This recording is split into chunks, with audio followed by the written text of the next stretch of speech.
शिवसेना उद्धव बालासाहब ठाकरे गुट के जिला प्रमुखों की मीटिंग में उद्धव ठाकरे ने यह वादा किया है कि भविष्य में वो महाराष्ट्र में महिला मुख्यमंत्री दे सकते हैं। अब इससे कई कयास शुरू हो गए हैं, इसको कई किस्म से एनालाइज किया जा रहा है कि अचानक से उन्होंने ये बात क्यों उठाई है। और इस मामले में ये देखा जा रहा है कि उद्धव ठाकरे तो हमेशा से राजनीति में पर्दे के पीछे रहना चाहते थे। उन्होंने ये भी कहा कि जब वो सत्ता में आए थे तो एक मजबूरी दिखाई दे रही थी, क्योंकि जितने सहयोगी दल थे वो उन्हीं के चेहरे को आगे रखना चाह रहे थे, इसीलिए उन्हें मजबूरी में मुख्यमंत्री बनना पड़ा।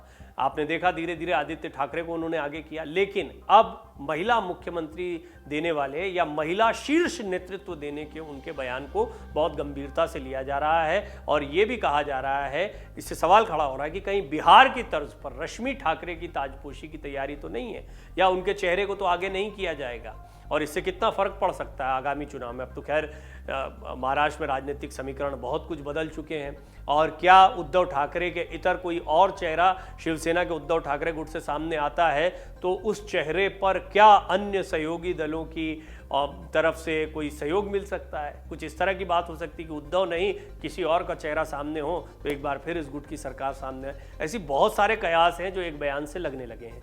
इस संभावना को पूरी तरह से नकारा भी नहीं जा सकता है। हाल ही में आदित्य ठाकरे बिहार दौरे में तेजस्वी यादव से मिलकर आए हैं, महाराष्ट्र भर में घूम रहे हैं, काफ़ी सक्रिय हैं, लेकिन वो निकट भविष्य में तेजस्वी यादव की तरह डिप्टी सीएम बन सकते हैं, ये सीएम नहीं। सवाल महाविकास अघाड़ी के मुख्यमंत्री का है, ठाकरे गुट की शिवसेना का नहीं। ऐसे में अगर उद्धव ठाकरे महिला मुख्यमंत्री देने की बात उठा रहे हैं तो उनके मन में किसका ख्याल है। हालांकि उन्होंने सीधे सीधे तो महिला सीएम की बात नहीं कही, उन्होंने कहा कि वो शिवसेना की तरफ से एक कर्मठ मुख्यमंत्री देंगे, वो कोई पुरुष भी हो सकता है और महिला भी। रश्मि ठाकरे को सक्रिय राजनीति में लाने की चर्चा यूं ही शुरू नहीं हो गई है। ऐसी बातें पहले भी कही जाती रही हैं। जब उद्धव ठाकरे मुख्यमंत्री थे और बीमार चल रहे थे और 2.5 सालों में 18 महीने तक मंत्रालय में नहीं गए थे, तब तत्कालीन बीजेपी प्रदेश अध्यक्ष चंद्रकांत पाटिल ने कहा था कि उद्धव ठाकरे तो मातोश्री से निकलते ही नहीं है, इससे अच्छा है कि वो रश्मि भाभी को जिम्मेदारियां सौंप दें।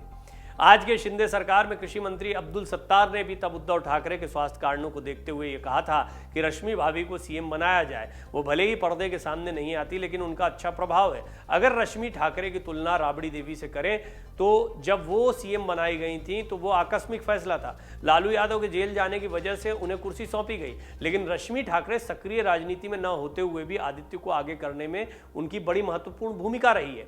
जानकारों की राय में मुख्यमंत्री रहते हुए उद्धव के कई फैसलों में रश्मि ठाकरे का प्रभाव साफ तौर पर दिखाई देता है।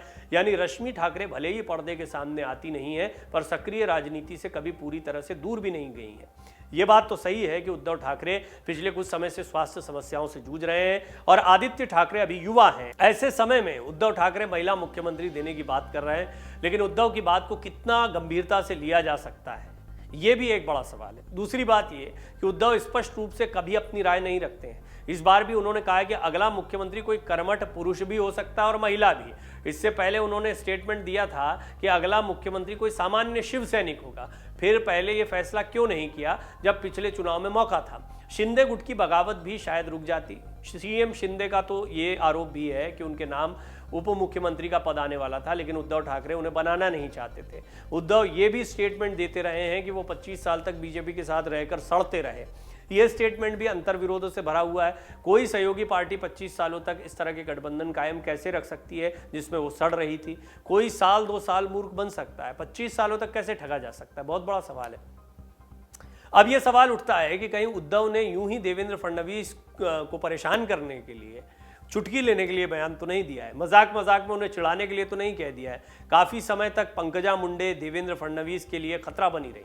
वो महिला भी हैं, उनकी बात जब सामने आती है तो फडणवीस जरा असहज भी हो जाते हैं।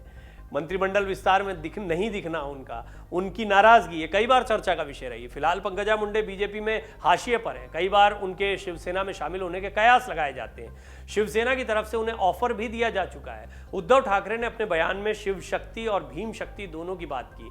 उनकी प्रकाश अंबेडकर के साथ गठबंधन की बात चल रही है। उद्धव ने कहा है कि आने वाले समय में मुख्यमंत्री वो शिव शक्ति और भीम शक्ति के किसी कर्मठ पुरुष या फिर महिला को बनाने की कोशिश करेंगे। ऐसे में एक नाम सुषमा अंधारे का भी सामने आता है। वो शिवसेना के ठाकरे गुट में तेजी से ऊपर उठ रही हैं। वो नोमैडिक ट्राइब की हैं, महाराष्ट्र में घुमंतू जनजाति को शेड्यूल ट्राइब में नहीं रखा गया है। इनमें से कुछ शेड्यूल कास्ट में रखे जाते हैं तो कुछ ओबीसी का हिस्सा रहे हैं। ऐसे में सुषमा अंधारे महिला भी हैं, तेज-तर्रार प्रवक्ता भी हैं। अगर उद्धव का संकेत रश्मि ठाकरे की तरफ नहीं है तो सुषमा अंधारे की संभावनाएं भी बनती है। लेकिन सुषमा अंधारे के साथ दिक्कत यह है कि अभी राजनीति में उनका कद उतना बड़ा नहीं है, चेहरा उतना बड़ा नहीं है, वो अभी रेस में बहुत पीछे दिखती हैं। उन्होंने खुद भी एक इंटरव्यू में कहा है कि महिलाओं में उन्हें कल की सीएम सुप्रिया सुले दिखाई देती हैं।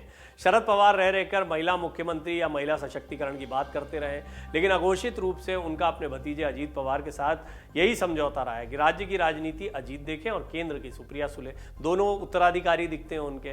पर पुत्री प्रेम अगर हावी नहीं होता तो वो 2-3 बार महिला नेतृत्व की बात नहीं उठाते। यहाँ अड़चन यह है कि राज्य में एनसीपी कार्यकर्ताओं के बीच जो अजीत पवार की पकड़ है वो सुप्रिया सुले की नहीं है। पर जब माहौल महिला मुख्यमंत्री के पक्ष में ही बन जाए तो सुप्रिया सुले का नाम भी आगे किया जा सकता है। ऐसे में पवार के रहते रश्मि ठाकरे की बजाय सुप्रिया सुले का पलड़ा भारी भी हो सकता है। अजीत पवार ने इस बारे में पत्रकारों के सवालों का जवाब देते हुए आज कहा कि मुख्यमंत्री उसी का होगा जिसके पास 145 का फिगर होगा। कुल मिलाकर महाविकास अघाड़ी में शिवसेना के नंबर्स एनसीपी और कांग्रेस से ज्यादा हैं, तभी रश्मि ठाकरे की बात सामने आ सकती है। बार बार ऐसा नहीं हो सकता कि सिर्फ बीजेपी को बाहर रखने के लिए कम विधायक होते हुए भी शिवसेना के ठाकरे गुट का ही सीएम बनाया जाए। इसलिए उद्धव के बयान का फिलहाल कोई औचित्य नहीं है और ठाकरे गुट में रश्मि को सीएम बनाने का सामर्थ्य नहीं है। ये इस पर निर्भर करेगा कि आगे महाराष्ट्र की राजनीति में ऊंट किस करवट बैठेगा। डाउनलोड करें अमर उजाला ऐप और पाएं खबरें लगातार। अगर आप ये वीडियो YouTube पर देख रहे हैं तो हमारे चैनल को सब्सक्राइब करें और बेल आइकन को दबाना ना भूलें। अगर आप Facebook पर ये वीडियो देख रहे हैं तो हमारे पेज को लाइक करें।